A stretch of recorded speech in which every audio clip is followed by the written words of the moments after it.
नमस्कार दोस्तों, बुक चल रही है एम एस चौहान, चैप्टर है जनरल ऑर्गेनिक केमिस्ट्री जीओसी। मैं आपको आज क्वेश्चन नंबर 181 और उससे आगे कराऊंगा। तो देखते हैं दोस्तों क्वेश्चन नंबर 181 और उससे आगे। 181 में क्या है दोस्तों? 181 में rank the following alkyl radicals. आपको इनको अल्काइल रेडिकल्स को इंक्रीजिंग ऑर्डर ऑफ स्टेबिलिटी में अरेंज करना है। तो देखो दोस्तों,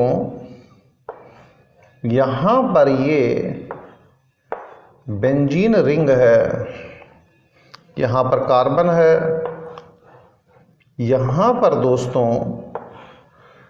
कार्बन है और यहाँ पर दोस्तों कार्बन है। यहाँ H है, यहाँ H है और यहाँ पर H है, यहाँ पर H है। यहाँ पर दोस्तों ये फ्री रेडिकल है, फ्री रेडिकल। यहाँ पर दोस्तों ये फ्री रेडिकल है, ये आपका फ्री रेडिकल है। अब इस फ्री रेडिकल के रेस्पेक्ट में 2 अल्फा H तो ये हो गए। इस फ्री रेडिकल के रेस्पेक्ट में 2 अल्फा H यहाँ हो गए। साथ में ये फ्री रेडिकल यहाँ इस बेंजीन रिंग से रेजोनेंस स्टेबलाइज्ड है, रेजोनेंस स्टेबलाइजेशन है इसका। तो यहाँ पर दोस्तों क्या हो गया? Resonance stabilisation plus 2 and 2 4 alpha H, ये इतना सिस्टम बन करके तैयार हो गया। अब दोस्तों आगे चलते हैं। यहाँ पर दोस्तों देखो तो कुछ ऐसा है, इस तरीके से है। यहाँ पर दोस्तों कुछ ऐसा है, कुछ इस तरीके से है। यहाँ पर दोस्तों कुछ इस तरीके से है, ये कुछ ये तरीका है ये। तो आप देखो ये फ्री रेडिकल है, इस फ्री रेडिकल के रेस्पेक्ट में ये तो रेजोनेंस स्टेबलाइजेशन है। ये क्या है दोस्तों? Resonance stabilisation. साथ में अगर आप आगे देखो तो यहाँ पर ये 2 अल्फा H है। तो इसमें क्या आएगा? रेजोनेंस प्लस 2 अल्फा H आएगा। इस तरीके से आएगा दोस्तों, रेजोनेंस प्लस 2 अल्फा H। अब दोस्तों इसके बाद देखो, रेजोनेंस का स्टेबलाइजेशन सबसे अच्छा स्टेबलाइजेशन होता है। रेजोनेंस अगर कहीं पर है तो उसका तो कोई मुकाबला ही नहीं है, उसका स्टेबलाइजेशन सबसे अच्छा स्टेबलाइजेशन होता है। यहाँ पर 2 अल्फा H हैं दोस्तों और यहाँ पर दोस्तों 2 अल्फा H हैं, तो टोटल 4 अल्फा H हो गए। तो यहाँ पर 4 अल्फा H मिल रहा है। अब दोस्तों आगे देखो, ये CH2 है, यहाँ CH है, यहाँ CH2 है, यहाँ CH2 है, यहाँ पर CH2 है, इस तरीके से। और आप यहाँ देख लीजिएगा CH2 है। तो इस फ्री रेडिकल के रेस्पेक्ट में केवल 1 अल्फा H यही है। तो यहाँ पर 1 अल्फा H का स्टेबलाइजेशन मिल रहा है। तो दोस्तों रिजल्ट क्या आएगा? रिजल्ट आएगा इसकी स्टेबिलिटी सबसे ज़्यादा आएगी दोस्तों, उसके बाद इसकी स्टेबिलिटी आएगी और सबसे कम दोस्तों इसकी स्टेबिलिटी आएगी। ये इसका स्टेबिलिटी ऑर्डर हो जाएगा। अब चलते हैं दोस्तों 182 पर, कि देखते हैं 182 क्या कहता है। 182 में among the following given cation most stable carbonium ion, आपको मोस्ट स्टेबल कार्बोनियम आयन की बात कर रहा है, कार्बोकैटायन की बात कर रहा है। तो देखो दोस्तों यहाँ पर C है, ये प्लस है प्लस, यहाँ पर CH3 लगा दो तो ये 3 अल्फा H हो गए। इसके बाद यहाँ पर दोस्तों CH3 लगा दो तो इसके रेस्पेक्ट में 3 अल्फा H हो गए। यहाँ पर CH3 लगा दो तो इसके रेस्पेक्ट में 3 अल्फा H हो गए। टोटल दोस्तों 9 अल्फा H हुए। टोटल दोस्तों 9 अल्फा H हुए। अब इस कंडीशन के बाद ये देखो, इसकी स्टेबिलिटी तो सबसे ज़्यादा हो ही जानी है, और जितने भी हैं सब में आपको अल्फ़ा H की काउंटिंग करनी है। जिसमें सबसे ज़्यादा अल्फ़ा H हो जाएंगे वही सबसे ज़्यादा स्टेबल हो जाएगा। जिसमें सबसे ज़्यादा अल्फ़ा H हो जाएंगे तो देखो इसमें सबसे ज़्यादा आएंगे तो यही सबसे ज़्यादा स्टेबल हो जाएगा। अब दोस्तों 183 पर चलते हैं। साइक्लोहेक्साडाइईन, ये साइक्लोहेक्साडाइईन गिवन है। ये क्वेश्चंस जो है ये इस लेवल के हैं नहीं, बहुत अच्छा नहीं है इनका लेवल। तो यहाँ पर दोस्तों देखो 183 में क्या है, यहाँ पर इस तरह से CH2 है, ये CH2 है दोस्तों, यहाँ पर CH है, यहाँ पर CH है, ये H है और ये H है। तो यहाँ पर विनाइल की बात करी गई है। तो दोस्तों विनाइल क्या होता है, विनाइल कुछ इस तरह से होता है, CH2 डबल बॉन्ड CH, इसको विनाइल कहते हैं, इसको विनाइल कहते हैं। और एक बात करी गई है एलाइल की। एलाइल दोस्तों CH2 डबल बॉन्ड CH और CH2, ये एलाइल होता है, इसे एलाइल कहते हैं। तो दोस्तों देखो, एक एलाइल ये हो गया, ये एलाइल है, एलाइल। अब इसके रेस्पेक्ट में देखो, एक एलाइल ये हो गया, 2 एलाइल हो गए। इसके रेस्पेक्ट में देखो 3 एलाइल हो गए। इसके रेस्पेक्ट में देखो तो 4 एलाइल हो गए। ये 4 एलाइल ग्रुप हैं।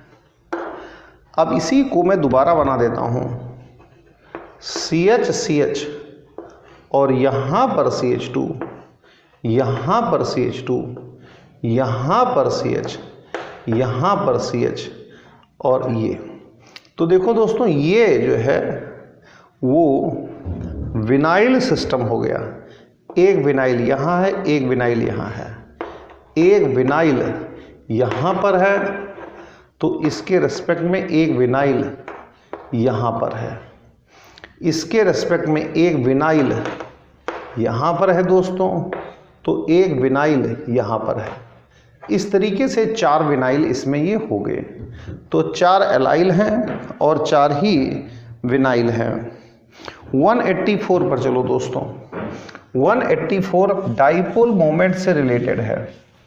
184 जो है वो डाइपोल मोमेंट से रिलेटेड है। क्या है दोस्तों, हमें डाइपोल मोमेंट देखना है। एक C डबल बॉन्ड C है और यहाँ पर Cl है, यहाँ पर दोस्तों Cl है, यहाँ पर क्या है H है और यहाँ पर दोस्तों H है। ऐसा कुछ है, कुछ इस तरह से है। और ये दोस्तों सिस है, सिस, ये दोस्तों क्या है, सिस है। तो अब आप क्या करो, इसको यहाँ पर बढ़ा लो, ये बढ़ा लीजिएगा। ये दोनों वेक्टर एक ही डायरेक्शन में जाएंगे, दोनों वेक्टर जो है वो एक ही डायरेक्शन में जाएंगे। दोनों वेक्टर एक ही डायरेक्शन में जा रहे हैं, ये वेक्टर और ये वेक्टर, दोनों वेक्टर एक ही डायरेक्शन में जाएंगे। अब दोस्तों इसके बाद आगे देखो तो ये आपके पास C है, यहाँ Cl है, यहाँ Cl है, यहाँ H है और यहाँ H है। कुछ ऐसा सिस्टम है। ये भी वेक्टर ऐसे जाएगा और ये भी वेक्टर ऐसे जाएगा। इसका जो ये एंगल है दोस्तों, ये नियरली 105, ये 109 कर लेता हूँ मैं फ़िलहाल, 109 डिग्री का है। इसका एंगल जो है दोस्तों, देखो ये तो लगभग 120 है, ये 120 है। यहाँ पर एंगल देखो ना, क्योंकि कहीं जा कर के इमेजिनरी फॉर्म में यहाँ पर मिलेंगे, तो ये एंगल कम होगा, 109 डिग्री से एंगल कम होगा। और जो डाइपोल मोमेंट होता है दोस्तों, ध्यान रखिएगा, डाइपोल मोमेंट जो है वो एंगल के इन्वर्सली प्रोपोर्शनल होता है। डाइपोल मोमेंट एंगल के थीटा के इन्वर्सली प्रोपोर्शनल होता है। डाइपोल मोमेंट थीटा के इन्वर्सली प्रोपोर्शनल होता है। क्यों? क्योंकि mu is equal to under root, ये होता है μ1 square plus μ2 square plus 2 μ1 μ2 cos theta, ऐसा होता है। इसीलिए इन्वर्सली प्रोपोर्शनल होता है। इसमें बॉन्ड एंगल थोड़ा कम है, इसमें बॉन्ड एंगल थोड़ा ज़्यादा है, हालांकि वेक्टर एक ही डायरेक्शन में काम कर रहे हैं। अब दोस्तों क्लोरोफॉर्म है, तो क्लोरोफॉर्म में क्या है, ये कुछ कैंसिलेस वेक्टर जो है कैंसिल करेंगे और CCl4 में तो इतना ज़्यादा कैंसिलेशन होता है, CCl4 में दोस्तों इतना ज़्यादा कैंसिलेशन होता है कि CCl4 का डाइपोल मोमेंट नियरली जीरो आ जाता है। ये इधर करेगा कैंसिल, ये इधर करेगा, ये इधर करेगा, ये इधर करेगा, इसका डाइपोल मोमेंट जीरो आ जाता है, अप्रॉक्सीमेटली जीरो आ जाता है। ये इनका ऑर्डर होगा 184। अब दोस्तों क्वेश्चन नंबर 185 पर चलते हैं दोस्तों। 185 में क्या है, ये पिक्रिक एसिड है। ये दोस्तों जो मैं बता रहा हूँ, ये पिक्रिक एसिड है, इसका नाम पिक्रिक एसिड है, इसका नाम दोस्तों पिक्रिक एसिड है, पिक्रिक एसिड है। अब आप देखिए, ये -m का काम कर रहा है, ये -m का काम कर रहा है, ये -m का काम कर रहा है, ये -I का और ये -I का। इसमें दोस्तों यहाँ पर -I बहुत कम होगा। इसके बाद पिक्रिक एसिड, फिर दोस्तों एसिटिक एसिड, ये CH3COOH है, और फिर जो है दोस्तों फिनॉल, ये एसिडिक स्ट्रेंथ का ऑर्डर होता है। जो 3 NO2 ग्रुप हैं वो इसे बहुत ज़्यादा एसिडिक बना देते हैं। ये दोस्तों एसिटिक एसिड है और ये फिनॉल है। तो because here 3 NO2 groups are working as negative M, hence these 3 NO2 groups are making this picric acid most acidic, and its acidic strength is greater than acetic acid and greater than even phenol। Phenol से तो वैसे भी ज़्यादा होगी, हालांकि acetic acid से greater हो गई। अब चलते हैं दोस्तों 186 पर, देखते हैं ये 186 क्या कहता है। क्वेश्चन नंबर 186 क्या कहता है। क्वेश्चन नंबर 186 पर चलते हैं। 186 में क्या है दोस्तों, कहाँ पर अटैक होगा, कहाँ पर अटैक होगा। The preferred site for the protonation of the following compounds, कहाँ पर अटैक होगा ये बताना है कि हाँ जी कहाँ पर अटैक होगा। देखो दोस्तों 186 में आपको अटैकिंग साइट बतानी है। CH3C डबल बॉन्ड O, ये NH है, ये CH3 है। दोस्तों देखो यहाँ पर क्या होगा, रेजोनेंस होता रहेगा। यहाँ पर क्या होगा, रेजोनेंस होता रहेगा। ये minus double bond NH plus और यहाँ पर दोस्तों CH3। तो आप इसको देखिए, इस पोजीशन पर लोन पेयर है, तो ये अटैकिंग साइट या प्रोटोनेशन साइट हो गई, प्रोटोनेशन साइट ये हो गई, क्योंकि देखो रेजोनेंस तो होगा ही होगा, रेजोनेंस को कोई रोक नहीं सकता, रेजोनेंस होगा। तो निगेटिव चार्ज कहाँ आया, वहाँ लोन पेयर तो यहाँ है ही नहीं। अब देखिए दोस्तों दूसरे में क्या है, कुछ इस तरीके से है, यहाँ पर नाइट्रोजन है, जो लोन पेयर है, lone pair is present in hybridised orbital, ये हाइब्रिडाइज्ड ऑर्बिटल में है। Hence, this lone pair is not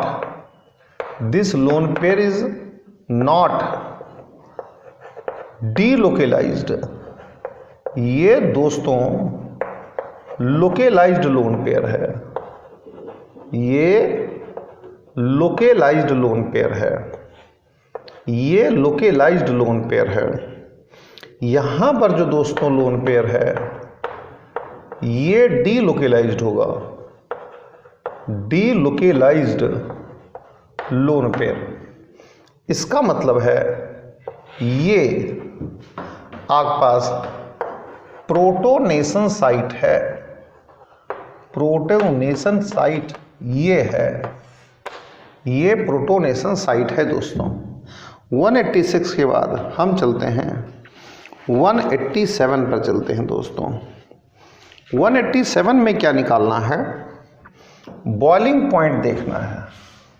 तो दोस्तों बॉइलिंग पॉइंट के लिए बहुत सीधा सच्चा सा फंडा है। क्या है दोस्तों, बॉइलिंग पॉइंट के लिए 187 है, तो boiling point directly proportional intermolecular hydrogen bonding, intermolecular hydrogen bonding, और boiling point inversely proportional intramolecular hydrogen bonding, ऐसा कुछ होता है। तो अब देखो दोस्तों कि इंट्रा मोलिकुलर हाइड्रोजन बॉन्डिंग सबसे अच्छी कहाँ से होगी, आप सबसे अच्छी इंटरमोलिकुलर, सबसे अच्छी इंटरमोलिकुलर हाइड्रोजन बॉन्डिंग कुछ यहाँ ऐसे हो जाएगी, कुछ यहाँ पर ऐसे हो जाएगी, ये ऐसे, ये ऐसे, ये इस तरीके से हो जाएगी। ये आपके पास इंटर मोलिक्यूलर हाइड्रोजन बॉन्डिंग हो जाएगी। तो इसका जो बॉइलिंग पॉइंट है सबसे ज़्यादा हो जाएगा।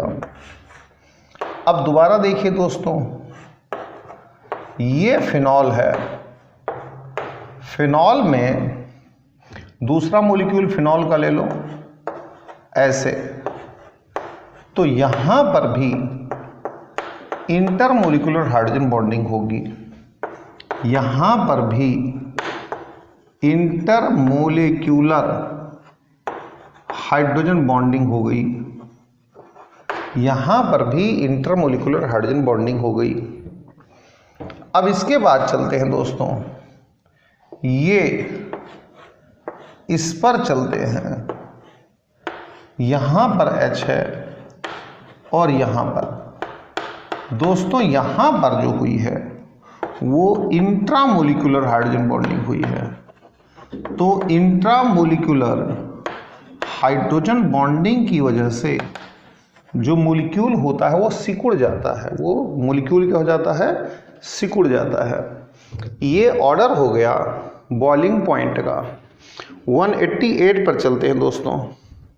देखो दोस्तों 188 जो है वो काउंटिंग का क्वेश्चन है, काउंटिंग का। इसे आप खुद भी कर सकते हैं, खुद कर लीजिएगा, और काउंटिंग करनी है। 189 पर चलते हैं। 189 क्या कहता है, डाइपोल मोमेंट बताना है दोस्तों। तो डाइपोल मोमेंट का एक क्वेश्चन मैंने करा दिया है आपको। ये C डबल बॉन्ड C है, यहाँ पर F है, यहाँ पर F है, तो ये दो वेक्टर हैं, इस तरीके से काम करेंगे। ये दो वेक्टर हैं, इस तरीके से काम करेंगे। अब दोस्तों दूसरा देखो आप कि ये C है, डबल बॉन्ड C है, ये F है, ये F है, ये दो वेक्टर हैं, ये इस तरीके से काम करेंगे। आपको वेक्टर सम लेना होता है डाइपोल मोमेंट में। ये दो वेक्टर इस तरीके से काम कर रहे हैं, इस तरीके से दो वेक्टर काम कर रहे हैं। अब दोस्तों आगे चलेंगे तो इसे देखेंगे कि यहाँ पर F है और यहाँ पर F है, यहाँ पर F है और यहाँ पर Cl है दोस्तों। तो देखो दोस्तों, अगर ये वेक्टर है तो इसका एंटी वेक्टर ये मौजूद है, लेकिन यहाँ पर ये एग्जैक्टली इक्वल वेक्टर नहीं है, इसीलिए इसका म्यू 0 नहीं होगा, म्यू इसका 0 नहीं होगा। अब दोस्तों आगे चलते हैं। अगला जो है उसमें बिल्कुल एंटी वेक्टर है, बिल्कुल यहाँ पर ये है तो यहाँ पर ये है, ये वेक्टर अगर इधर है तो ये वेक्टर इधर है, तो बिल्कुल ही एंटी वेक्टर हैं, बिल्कुल ही एंटी वेक्टर हैं, ये ऑर्डर आ जाएगा। अब दोस्तों चलते हैं 190 पर। 199 क्वेश्चन बड़ा क्लासिकल क्वेश्चन है, एक बुक आती है, उस बुक का क्वेश्चन है।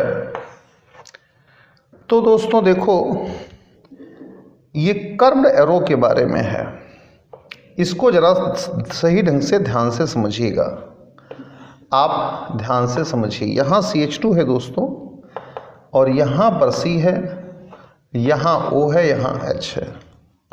यहाँ पर दोस्तों CH2 है, यहाँ पर CH है, यहाँ पर दोस्तों CH2 है।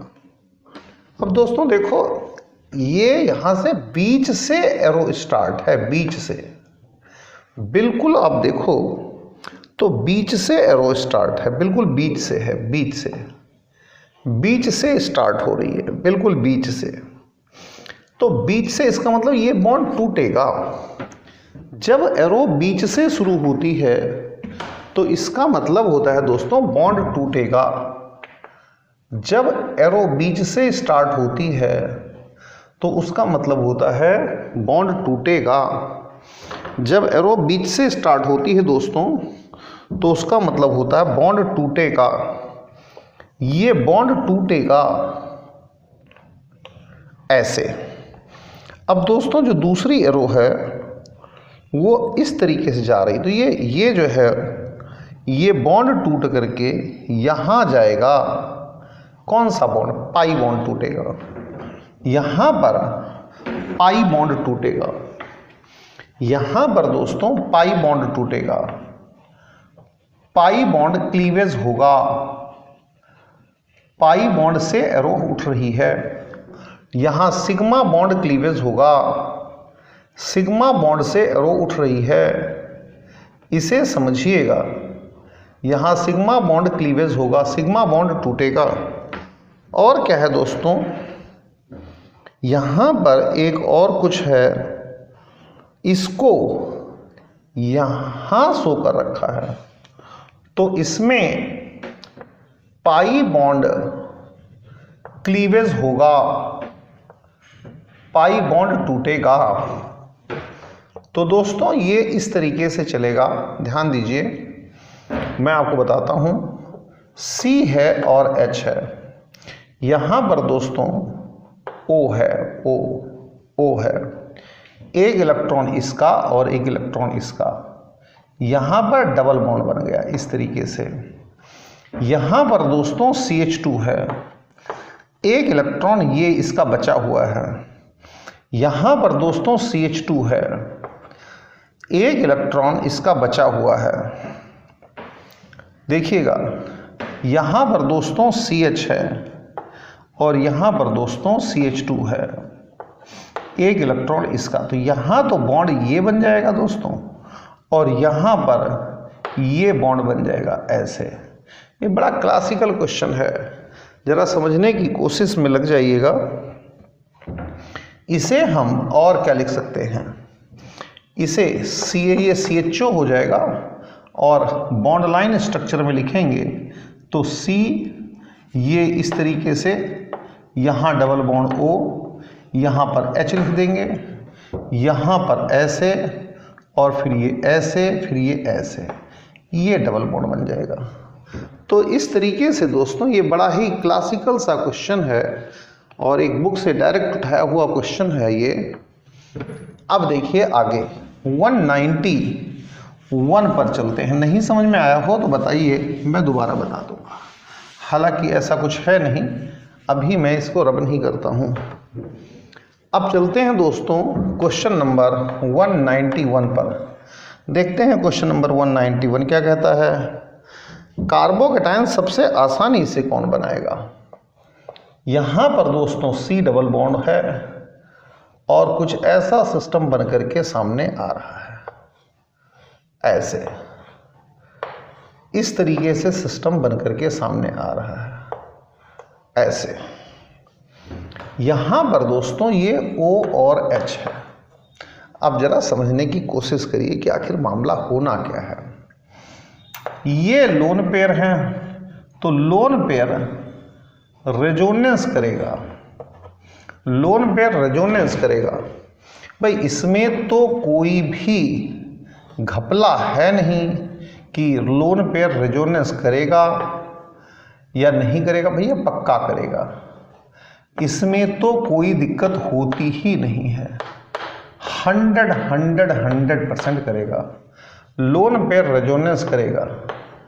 अब इसको उठा करके आप यहाँ पर ले आओ। जब इसको उठा करके आप यहाँ पर ले आए, तब सिचुएशन क्या डेवलप हुई, कुछ ऐसी डेवलप हुई, कुछ इस तरह की सिचुएशन डेवलप हुई। ये इस तरह की सिचुएशन जो है वो डेवलप हो गई। यहाँ पर देखिए दोस्तों, डबल बॉन्ड यहाँ आ गया एक, और यहाँ पर दोस्तों डबल बॉन्ड O और H यहाँ पर आ गया, और यहाँ पर इसके बाद दोस्तों माइनस चार्ज आ गया, और ये इस तरीके से चलने की कोशिश करने लग गया। अब देखिए दोस्तों, ये इसके बाद यहाँ पर चलेगा, और जब यहाँ पर चलेगा दोस्तों तो ये इस तरीके से कुछ आ जाएगा। आप देखिएगा इस तरीके से कुछ बन करके सामने आएगा। यहाँ पर डबल बॉन्ड O रहेगा और H प्लस रहेगा। देखो दोस्तों, अब जो है क्या होगा, यहाँ पर माइनस चार्ज आएगा, यहाँ पर दोस्तों डबल बॉन्ड, और यहाँ पर डबल बॉन्ड आएगा।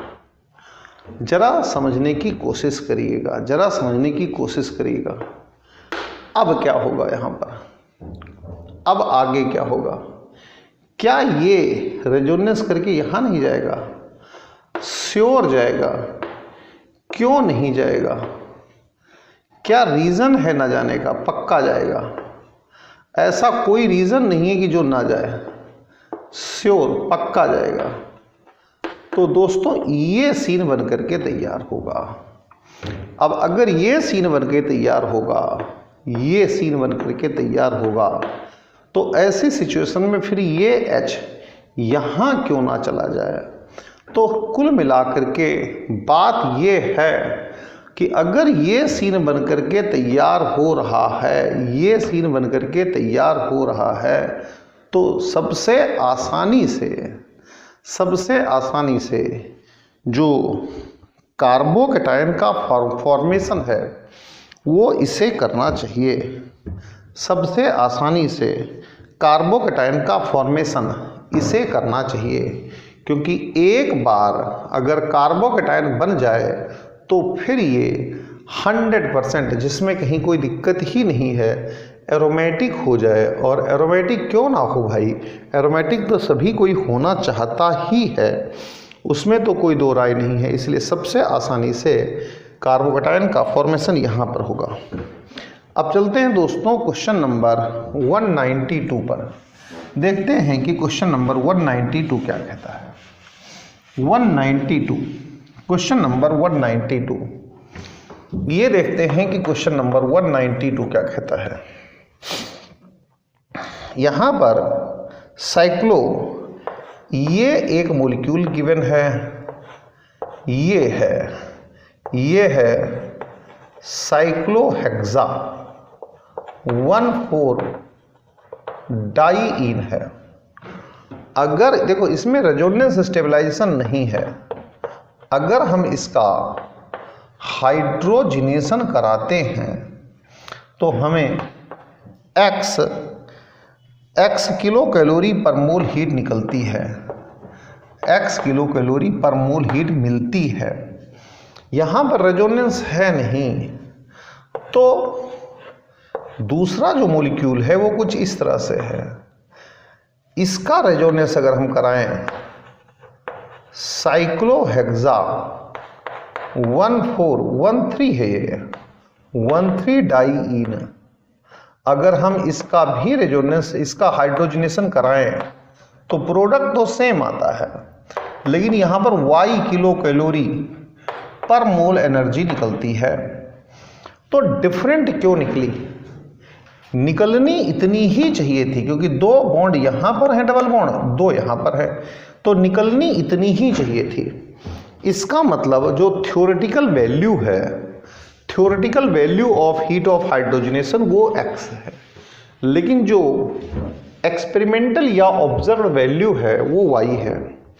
इसका मतलब है दोस्तों थ्योरेटिकल हीट ऑफ हाइड्रोजनेशन ये x है, और ऑब्जर्व्ड या एक्सपेरिमेंटल हीट ऑफ हाइड्रोजनेशन ये y है। तो जो रेजोनेंस एनर्जी है वो इन दोनों का डिफरेंस होगा, जो रेजोनेंस एनर्जी होगी वो इन दोनों का डिफरेंस होगा, x माइनस वाई होगी, ये रेजोनेंस एनर्जी हो जाएगी। अब दोस्तों ये तो मैथमेटिक्स है, यहाँ 2 की मल्टीप्लाई कर दो, यहाँ 2 की मल्टीप्लाई कर दो, इस ऊपर नीचे 2 कर दो माइनस x, इसमें ये आंसर दिया है जो कि एक बेवकूफ़ी है और कुछ नहीं है। 2 की मल्टीप्लाई कर दो, बात खत्म है। इस तरीके से दोस्तों मैंने क्वेश्चन नंबर 192 तक करवा दिया।